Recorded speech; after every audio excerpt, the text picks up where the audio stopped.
Hello, coaches, and welcome back to another episode of the Modern Soccer Coach Podcast. Big one today. Today's guest is someone whose influence on youth development goes far beyond his playing career. Mertesacker, Arsenal Academy manager, over 100 caps for Germany, World Cup winner, joins us to unpack the philosophy behind the strong young Gunners framework and the values that shape one of the most respected academies in world football.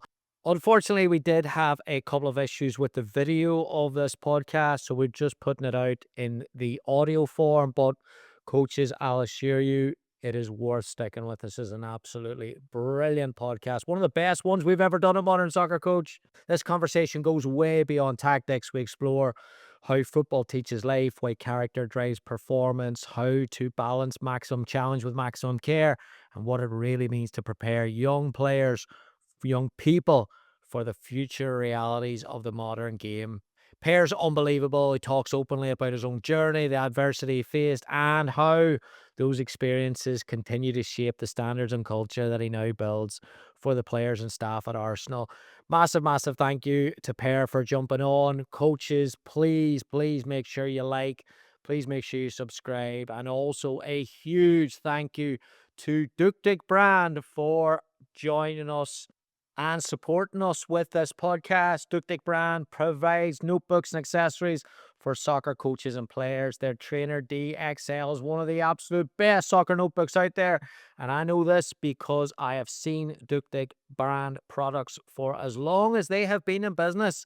Please check them out. Not only are they sleek with their professional designs, their pages are also made with waterproof stone paper, which is not only durable, but also very smooth to write on. Very, very big thank you to Duktig Brands, Tiffany and Adelaide, who have sponsored this episode and have supported the Modern Soccer Coach podcast for as long as we've been going. So since 2018, Tiffany and Adelaide have been helping us, and a massive, massive thank you for them for supporting this episode. Please check out Duktig Brand products. I'll put the link below. I'll also give you a little bit more information at the halfway point for what they're doing.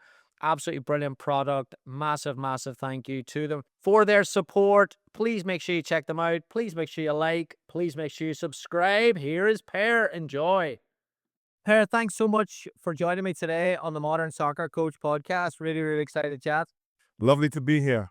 The first thing I want to get stuck into is you've spoke about football teaching life lessons, and this is something that I'm keen to find out where this has come from. About, is it your experiences? Is it your philosophy? Or what's driven that respect, humility, communication component? Yeah, I think is a lot of based on around my experiences in life in football, and probably a bit also on my pathway personally because I've hit a lot of adversity in terms of being injured, being not believed in, right? And what kept me going? You know, what kept me going was my upbringing, my parents, family, but the things that I value most, you know. So I put a huge link to the things that I've achieved, you know, in football, heavily linked to who I am and what I can bring and who I serviced.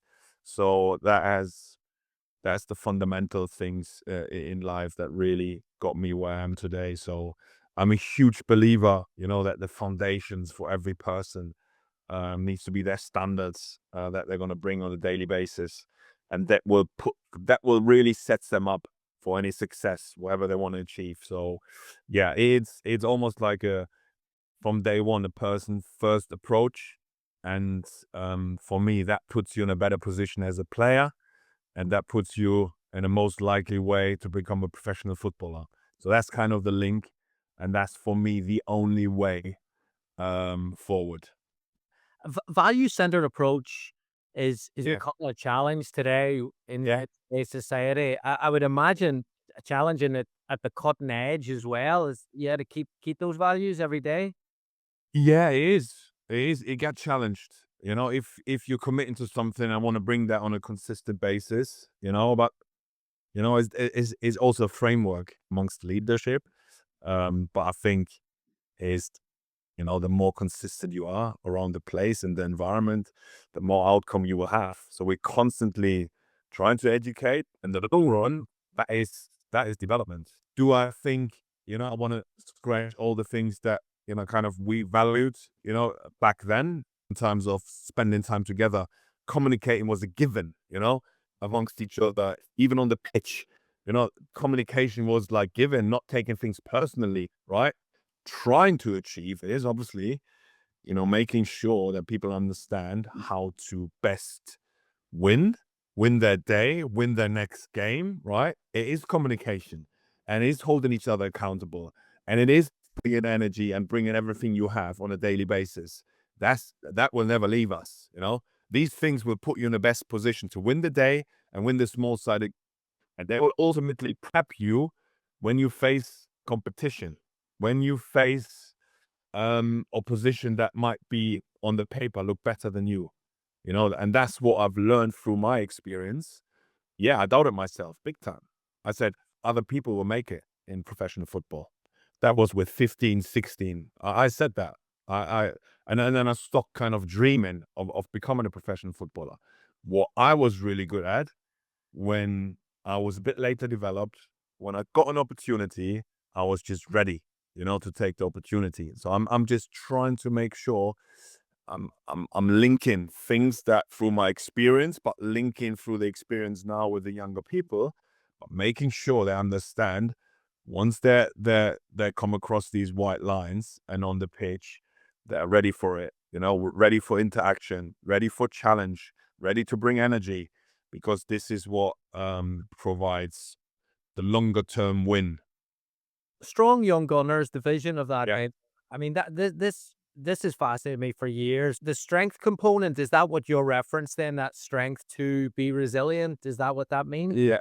Yeah, yeah, strong. I mean, it means standing strong in the challenge, that the young people will face on and off the pitch. So is a bit broader, right? My challenge was just to say, oh, listen, we want the next Bukayo, or we want the next whoever that might be in the first team. We want to produce every 2 years one player for the first team. That's not good enough for me. There's a much bigger responsibility for us.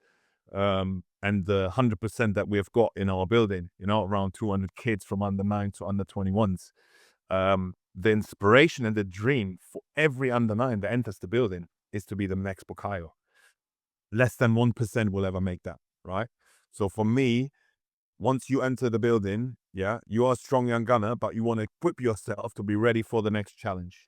And that strong is physically strong, mentally strong, spiritually strong, and anything we're trying to build young people who are ready when they face that challenge. And that could be playing at the Emirates, but that could be getting released.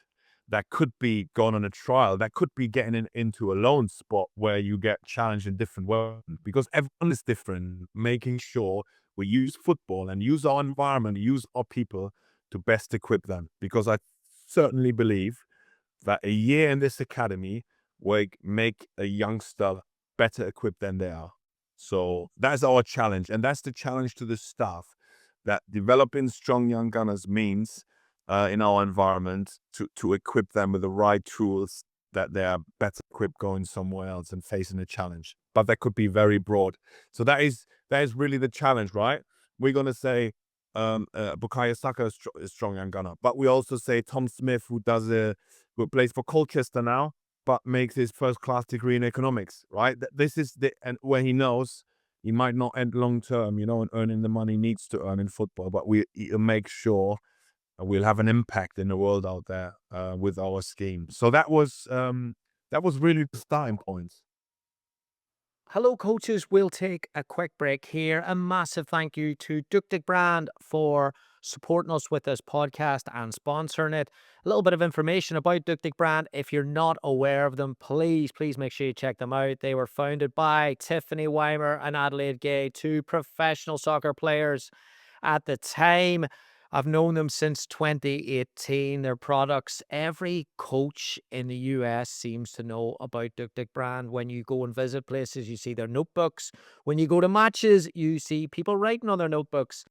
And you've guessed it, when you go to training sessions, you see coaches planning on their notebooks. So you've probably seen them about.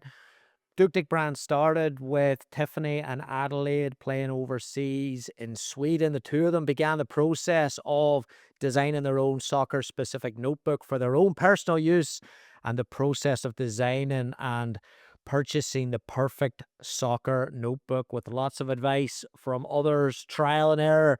They settled on the trainer as their first ever product. I'm sure there's a lot of people listening to this that have used the trainer, probably have the trainer sitting somewhere in a box with their old coaching notes from a certain season. They've since expanded their product lineup to include notebooks of all sizes, all layouts, as well as accessories specifically designed to help keep coaches organized and prepared on the sideline. The number of visits I take where coaches may not be using the next AI software, they may not be using match analysis, but the one thing they always seem to have is a Duktig Brand notebook that is helping them with their session design or is helping them with their notes and reflections. They also do a lot of player notes and reflections as well. So, an absolutely brilliant product. It's more than a product. Tiffany and Adelaide do an unbelievable job in the coaching community as well. They help support events like this and help support coaches who always need a little bit of help with getting organized and connecting the dots with session design and match prep and review and all that great stuff. So a massive thank you to Duktig Brand. They provide notebooks, accessories for coaches and players. The Trainer DLX is well worth checking out. I will put a link below so you can check out Duktig Brand's work. If you haven't seen them already, definitely check them out. And if you are aware of their work, little reminder to go back and support them and purchase one of their notebooks or a couple of their notebooks for your staff as well. What about that for an idea? Definitely check out Duktig Brand. They are unbelievable. Massive thank you to Tiffany and Adelaide for supporting this webinar. I hope you're enjoying this Per Mertesacker episode.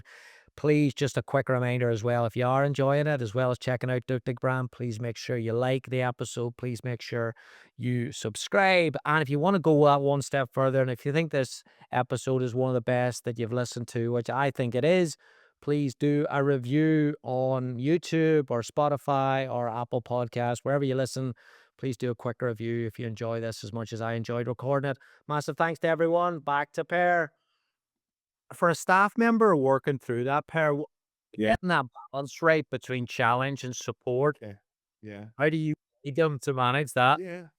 And that's fascinating to me, right? We wanna be the best in that mix between challenge and care. Because ultimately, finding the right balance in our environment is absolutely key. And for people to understand, okay, what does maximum challenge look like, for a team, for an individual, what can we expose them to, right? And that's what we're trying to be brilliant at, to treat everyone in the team context, right? But then there are different pathways, and not to kind of be shy on that the next kind of challenge is super important, and sometimes we need to put young people into positions where they get maximum challenge, right?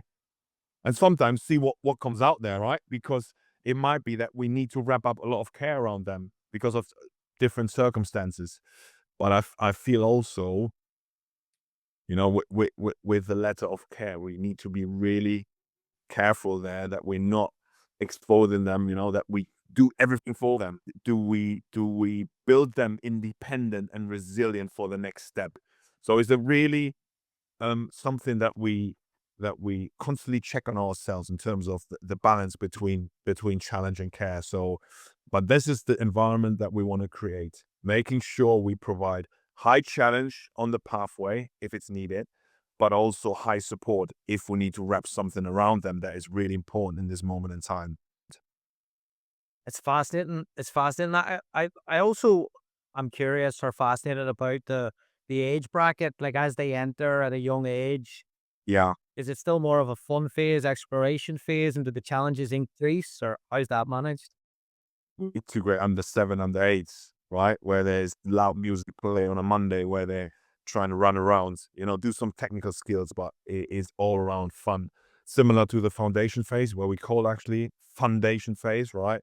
Where it's based around like loving the ball, loving the game, loving the club, right? This is what we're kind of trying to build and make it a really child-friendly environment. Because as you can see, there's a lot of competition, right?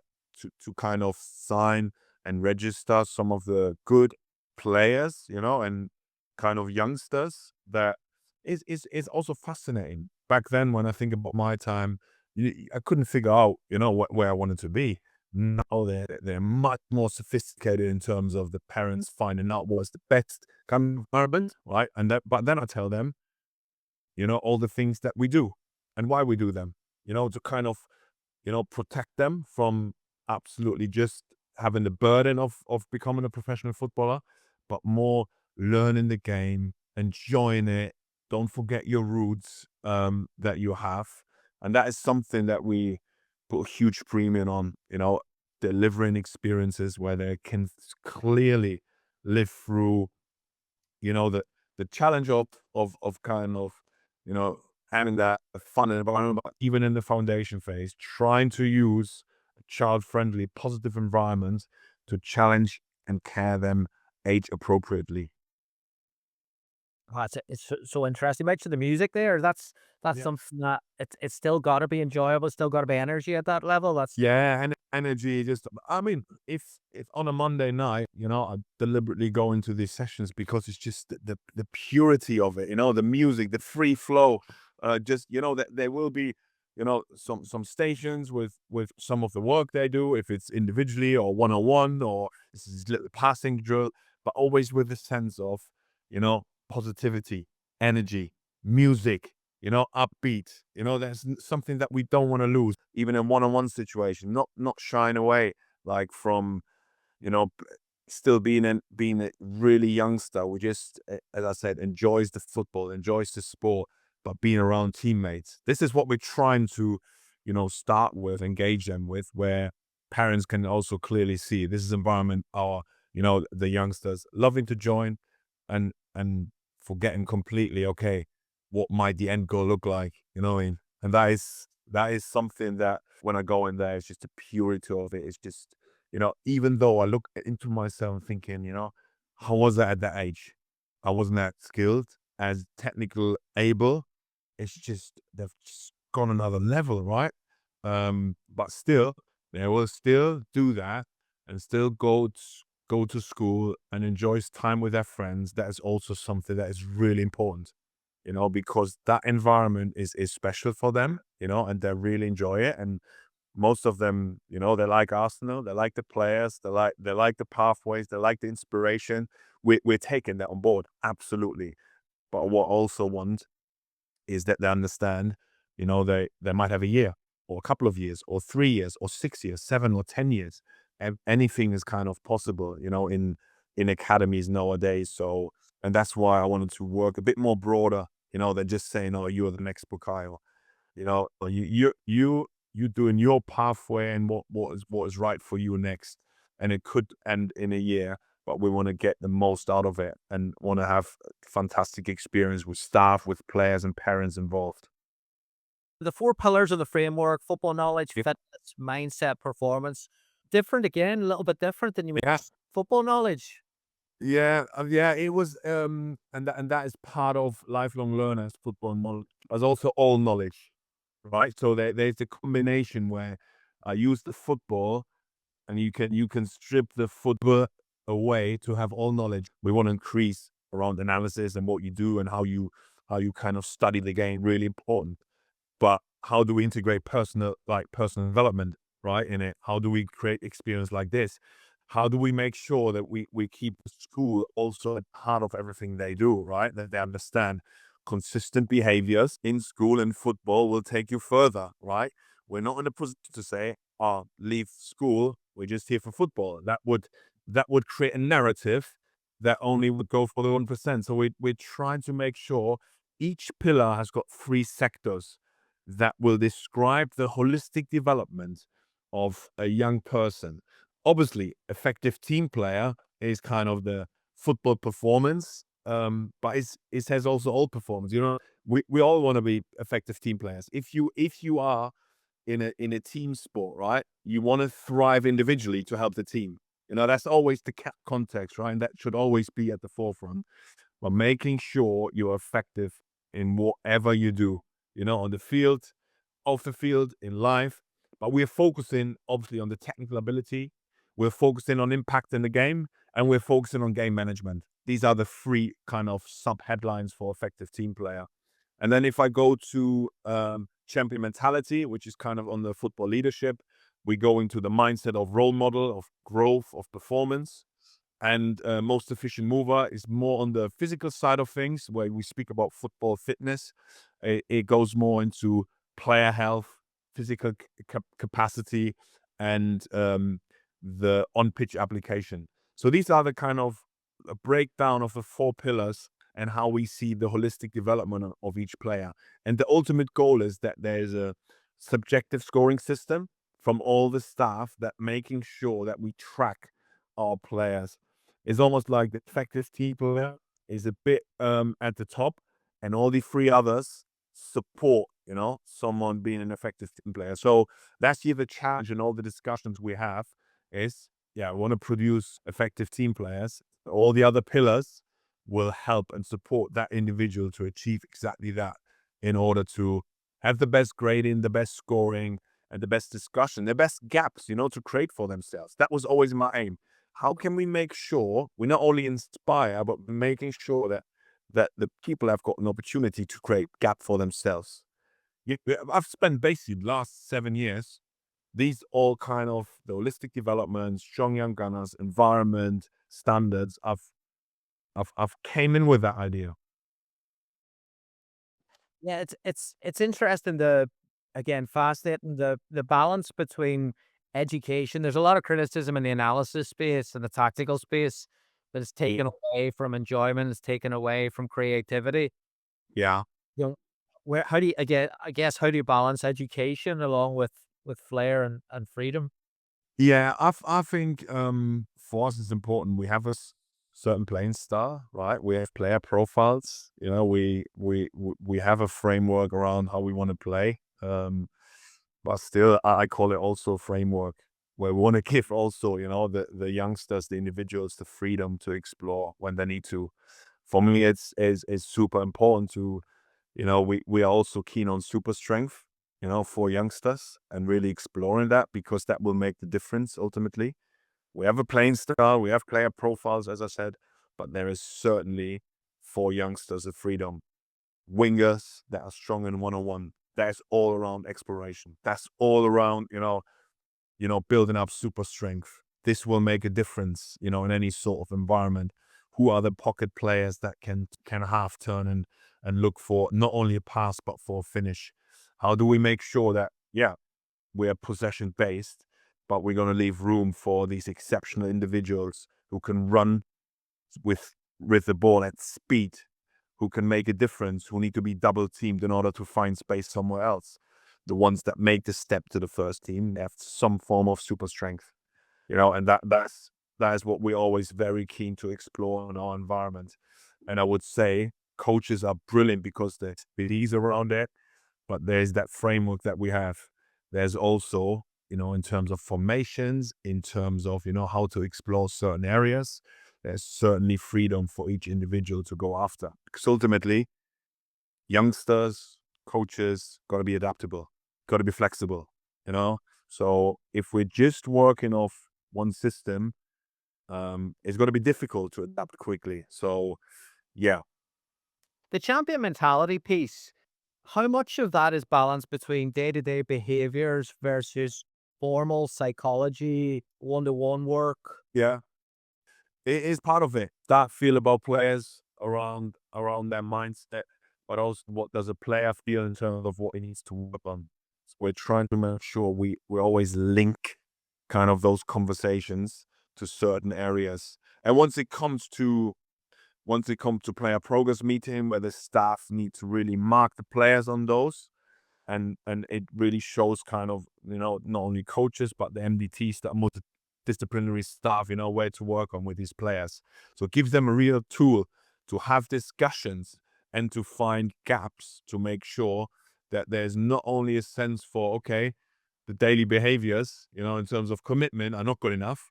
But what about, let's say, the belief, belief in one sector, that they have the belief in the game to deliver what they need to deliver. Do they need a more formal approach to it? Do we need to think about triggers? Do we need to think about things that the psychology department will work with? So it is a framework that gives people the opportunity to discuss the crux of it, and really important for me that the staff and the players feel free to discuss their own development, their own holistic development around those four pillars. With such an onus and an emphasis on development and a lifelong learner piece, it just life being the way it is, I can imagine parents' expectations are going to be all over the shop with a young kid at Arsenal. Like, how do you manage parent education? Yeah, I think we're gonna bring them more into the insight. So all the knowledge I just shared with in terms of pillars, environments, vision, and standards. Now we can build a platform, a campus where they have access to, where they find podcasts and videos and introduction to all these topics. So I think, communicating to them, from get go, speaking to the pre academy parents, that is on, constant reminders, because it's not easy to navigate life through an academy. It's not easy, to understand all the things that we're doing, or that coaches will sometimes, message to them, or understanding how player programs meeting works, plus how player review meetings with parents work. And then the final piece, then, pair, would be the staff. Yeah, for a lifelong learner, how would you describe those skill sets beyond the technical component? Yeah, collision is quite fascinating. When I brought up the framework, a lot of actually is not only for the players and the pathways, also for staff, to get their grips around what we're also here for is not only to provide players with power, but also staff educating themselves to be the best. That's what we're here to do. So when we celebrate the successes of the players and their pathways and their journeys, we're always highlighting staff also, who was on different courses, who achieved something, but also, supporting the journey of so many youngsters, brings the best, out of staff members. So we've really shown that, if you work well in our environments, embrace the challenges, you can have real pathway in order what you want to achieve. So especially on the coaches front, having two coaching developers in our system, to making sure that we understand what coaches want to achieve. What's their North Star? Do they want to, be the best foundation phase coach in the world? And how can we help them with that? Does that mean we need to expose them to different environments to understand what does best look like? But in terms of what they want to achieve, what courses they want to go on, we're absolutely there. There might be a coach that want to be head coach in the first team in the future. How do we help them with the experience that they have currently within their job? But how can we then spend, let's say, the 10% in developing something else in them? So always say, respectfully, you've got a job to do in our environment, which probably takes up 85, 90% of the time. But how can we use effectively the 10% to put you in positions where you can go after your long-term dream or your long-term development goal? So that is something that we're always keen to explore with our staff. I've got 10% time to explore stuff, 5% mentorship. So these are the things that we're trying to instill in them, on a day-to-day basis, their pathway. And that is linked to lifelong learner, for the staff as well as the players. With the support you put around the teams, it looks like every youth team has an individual coach Yeah. alongside them. That's Yeah. still the case. Yeah, the head coach is responsible for the organization and, kind of the overall management. The second coach focuses on individual technique, and one coach's decision making, game insights. I've got roles and responsibilities in place, but there's a specific focus for each and every coach, led by our head of coaching, and led by, the emphasis that we put in the framework around our playing style, but then making sure there is real focus on those three areas. So the head coach, organization, and playing style, the one assistant coach's individual technique, and one coach's decision making game insight. So it gives them a good frame, to work towards, to making sure that the individuals are supported in the right areas. All right, last two for you, Gareth. This has been amazing. Sure. What do you think the coach of the next 10 years? You mentioned specialist there and then also the lifelong learner. What do you think of the next 10 years coaching coaching will look I like? think what we've seen, especially in first teams, the amount of coaches that are around players now to support their individual learning will grow. I'm just very conscious that a lot of individuals trying to do some work, right? It needs to be connected at some stage again. I think that's really important that as long as we understand there are individuals to work with, by the end of the day, someone needs to connect all of the dots together. There's the individual work, the unit work that is really important. By the end of the day, there need to be effective team players, the effective individual in a team context. That will be the future of the game. And I think we see more and more players who are really, really flexible in their positioning, right? Based off, what the game presents. So, and finding solutions. So there's also something that we kind of finding out, playing a Miles Lewis Skelly all the time in midfield. Have we helped him to progress now being an inverted left back? We certainly have with our framework and with the freedom that he had. He delivered kind of skills and techniques that help him now.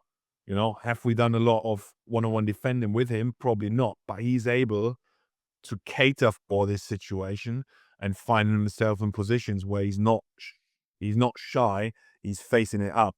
So he has kind of shown real resilience around, adapting himself quickly to things and things that coaches wanted to see. So if that's the plan of the future, how do we make sure we stay the coaches for the future in terms of helping youngsters to develop different skills, but also put them in positions where they almost feel like, oh, I'm challenged now. The same with coaches. In order for us to develop the future coach for the first team, we got to explore and expose them, to different experiences with different age groups, but also with different competitions, right? And that's what always is with us in terms of development. We trying to create an environment, especially on 18s and 21s, where all six coaches have some of the responsibility of leading a game, assisting, supporting, leading, supporting, assisting. So is this 18th assistant coach leading the 17th games program? So we're trying to explore many routes for our coaches to be exposed in what I said. Heading, so leading, supporting, and assisting. So these kind of three areas are really important for the um, you know, coach of the future, because you have to be adaptable. You might lead a game, but the next time you got to support. So low ego, um, and adaptable and flexible coaches. And in order to do that, um, whether you are an individual coach in terms of the technique or kind of the decision-making process, how do you link it all back to the game? And not only to the individual, to the unit, but to the team. On team level, that will still be the major part for any kind of coach, to come back to that, because at the end of the day, you got to connect it and you got to present it to the team that all these things are important. But in order for us to be effective, we need to be successful as a team, and everyone has got a role and responsibility to play. And last one, $1 million question. Then, what does that look like to oversee? We've got a lot of technical directors listening, a lot of football directors listening, especially in the US. How on earth is that landscape? Yeah, it's very broad. If you come with a broad vision, that's going to be broad skill set for you to explore. So there's hierarchy on the organizational level. That's what I would say. Hundred, I've got 100 people. I'm organizing. I've got 200 players to work with. So it's huge hierarchy on the organization, but not on a day to day. That's also the future. Hierarchy in terms of I've got my 5-line reports, right? The head of departments, which I'll see on a bi-weekly basis for one-on-one, because I want to develop them. I want to give them time. There's also the team element. I've got an academy management team, with all the different areas, the heads of where we discuss updates from every department, but also strategy, strong and gunners. How does it look like? How do we refine our player progress meetings? How do we grade our players? So how can we put more meat on the bone in terms of, how does it look like? So yeah, that's a bi-weekly meeting for 1.5 hours, and I'm trying to take them for, away also sometimes, to have thinking time where are our, situations that we're not looking at, can we challenge each other? What are blind spots? So giving room for people to explore with me is also something, on my radar.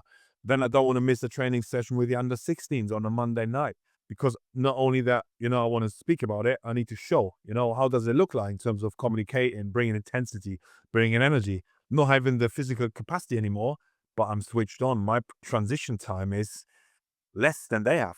I know where the ball drops, and I'm prepared for the next action again. So I want to share my knowledge in that regard and just be part of the team.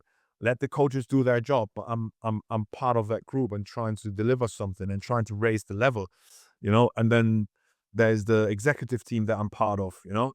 Speaking about club strategy and how does Strong Young Gunners, fit into that. We want to win financially. We want to win major trophies. We want to win with supporters. How does that fit into, kind of the business sense of it all? We are very lucky with our how Strong Young Gunners. We have developed amazing players, amazing professionals for our first team, which makes us, in terms of a business model, look like we're doing a great job. We're maximizing the amount of money that we're getting. We're getting the club a return. So there's that trust that we've built over the years that I've got to manage up there. Then I've got a sporting director and a technical director I'm reporting to. So keeping that relationship intact, how does that look like? So there's a lot to manage. And I said, speaking to the under-8 parents, making sure, there's that, we've got lead phase coaches, the head of coaching and myself meet on every Friday. So you can see there's a balance of having set meetings, but also keeping Tuesdays and Thursdays, free, to float around, to see what the environment feels like, to see how people getting on. Tonight I'm going to the under 21s. They're playing Cardiff away, against the league side, against senior side. Brilliant experience for us. I'm going there. I want to watch. I want to visit. So there's the breadth of this role, managing up, managing down, but also making sure I'm staying in touch with the things that you need to feel, with staff and with players on a daily basis. Here, can I sneak one more question in? Yeah, yeah, yeah. Let's Um, go. Let's go. 10 minutes. I mean, it's a masterclass in spinning plates and what you're doing, and I would expect no less to operate at the level you're operating at, passion and the enthusiasm to spin those plates. A lot of coaches over here are a little bit overwhelmed with, again, the commercial side of pay to play models versus work on the pitch versus the holistic development piece that everyone tries to get to, but it's sometimes a bridge too far. What advice would you have for people who are struggling to connect? Yeah, I think, I mean, I love being on the pitch, right? I think we need to maximize that time on the pitch, that we have. That would be the first thing I would say. Obviously, the structure need to be around it, needs to be healthy and balanced. We cannot get away from it. But from a football time, yeah, got to protect the 1 hour 15, 1.5 hours every single day, or 2 sessions a day, where you're maximizing everything you've got, because that is the most important time. So I don't want to see like time wasted on the pitch, right? Are we moving efficiently from task to task? Are we sometimes all let them play and enjoy themselves? So I just want to make sure we focus on the things that really matter. I think there's important to have structure around, clarity around the holistic development. What are the 1 day or the 1.5 day we spend on education with older age group, let's say under 18s? There's 1.5 days blocked for education. We respect that for education and recovery time. But the rest, when we go into mode of, okay, when is the analysis session? When is the training session? When is the double session? When are we looking at workshops for our players in terms of the holistic development and life skills and stuff? So I think organization is really a big component on it. But once we're on the pitch, let's be as efficient as possible, making sure we're not wasting any sort of time, with the joy that will all bring to us. So it's kind of having the right organization around the priorities that you need to bring in, for the holistic development, which is important. but then also making sure you're really efficient, on the pitch, making sure that what you want to go after is spent wisely, on the pitch. And that's probably the biggest challenge in terms of our coaches. Sometimes they have 20 players, sometimes 18, sometimes 17. Depends on us, what they want, what they need. So there's so many constraints sometimes. You gotta be working on the spot sometimes. Or have one player less, no problem.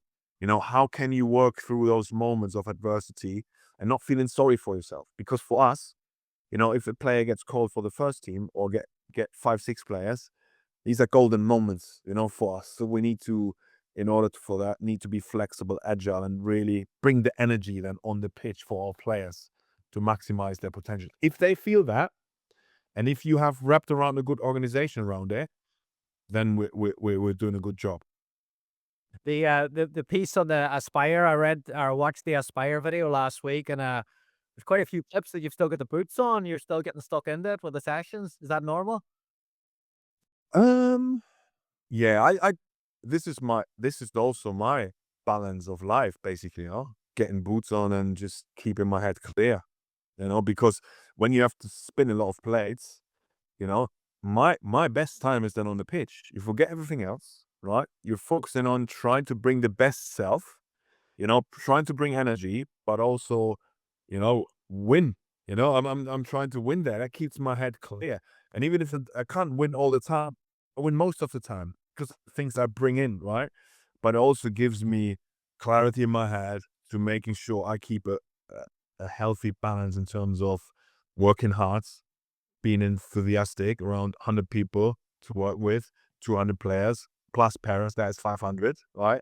I need to be comfortable with that, but making sure that, I stay healthy and I do my exercise. And that at the moment, I'm going to connect the worlds again, to what is good for me might be also good for the players that I'm interacting with and can show something because just telling them is not enough anymore.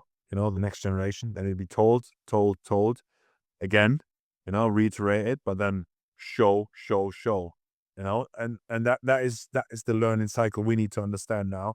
There's much more than there's telling, there's asking, there is showing, but there's also a sense for role modeling, and role modeling is a big piece of my own that I want to master. What a way to finish it, Per. I can't thank you enough. This has been unbelievable. I really, really appreciate. No problem. Thank you for having me. It also sparked in me some sort of enthusiasm, for the next generation of players and people, but also the ones that take care of those in development. So yeah, making sure we use football and use sport as a vehicle to develop amazing people. That is always my aim, and that is the whole SYG Strong Young Gunners framework about. Per, thank you. No problem. Have a good day. Thank you. Coaches, thank you for listening to that episode of Mertesacker, sponsored by Duktig Brand. If you're a regular listener to the podcast, you will probably remember that we used to do review notes after the interviews. We stopped that just due to the volume of the content we've been putting out. It was taking so long to do the review notes and the reflections. But for this episode, I have to do some thoughts and reflections on that there, because for me, that is one of the best episodes we've done. It's very rare that you get insights and reflections from a leader in a club like Arsenal, at the level of Arsenal, and you get some insights into how the club operates. We've been really, really fortunate, a modern soccer coach, with the help of all your support, to visit some clubs and to get some unbelievable access. This interview is one of the best for me. It's definitely up there because of not only the insight you get, but also the inspiration behind this here. I loved editing this episode, and even though I'm sorry we didn't get the video for you, editing it allowed me to go and listen to it again. I went for walks listening to it. Drove in the car listening to it, and it gave me so much energy from a football leadership perspective. One of the biggest things that, again, we're all busy in football and we're all wearing a number of hats in our unique environments and our respective environments. So every context is different, and every coach could probably tell you five things they're working on and five things they'd love to get to and five things they'd not enjoy about their job, and they're doing so much. One thing I loved about that there was obviously Per's a very, very busy man, and his role, encompasses an awful lot at Arsenal.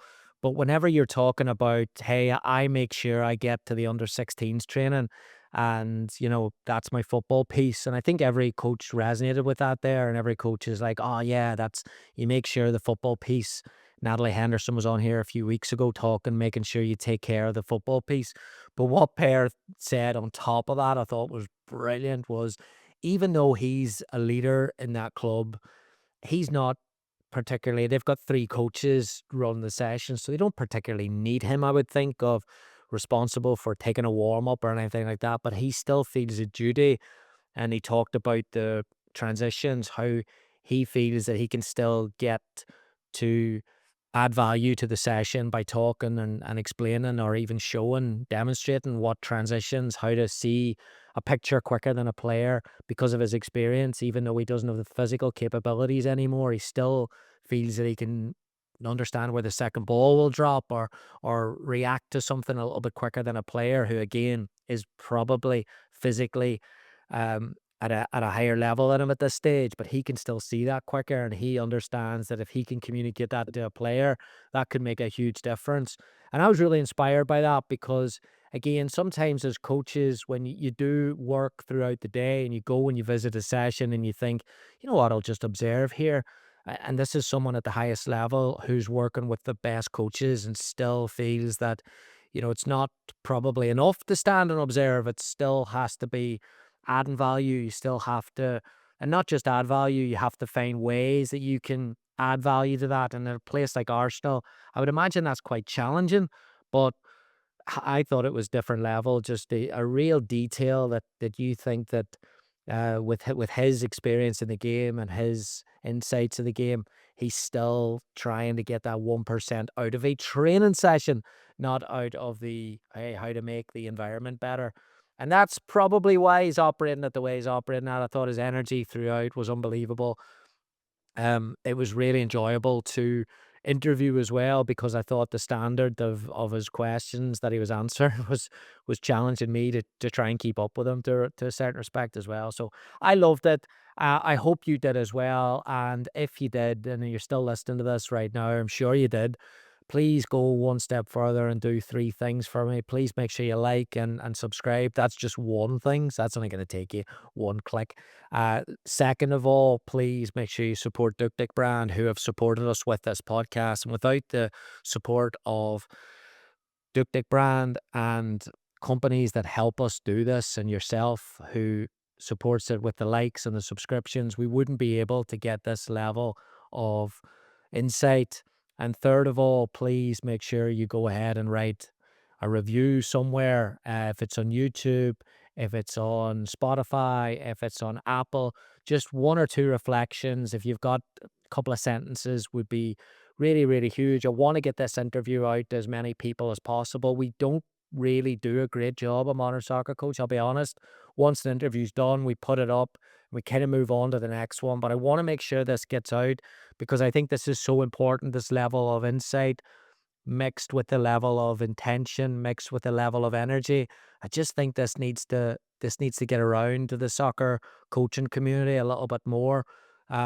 Because like I said, last thing I'll say is that yeah, everyone is busy and the information today is so accessible. Um, do a really, really good job. This was an easy one to research for because Arsenal have even a website about their Strong Young Gunners program. And Pear's done a few interviews. I mentioned the Aspire one that I got a lot of the research for the interview. So the information's there. But I tell you what, see the energy and see the charisma and see the respect for your role and what you can give back to people. That's not available in AI. That's not available in an article. To get that in an interview, again, I feel is quite powerful. I feel really privileged to sit down with someone like that there. And we've had a great year. that we've sat down with some brilliant people across the football world. So thank you for helping us with that there. Please make sure you do go above and beyond and support the sponsors, and make sure you like it and just share it with people. Get it out and about.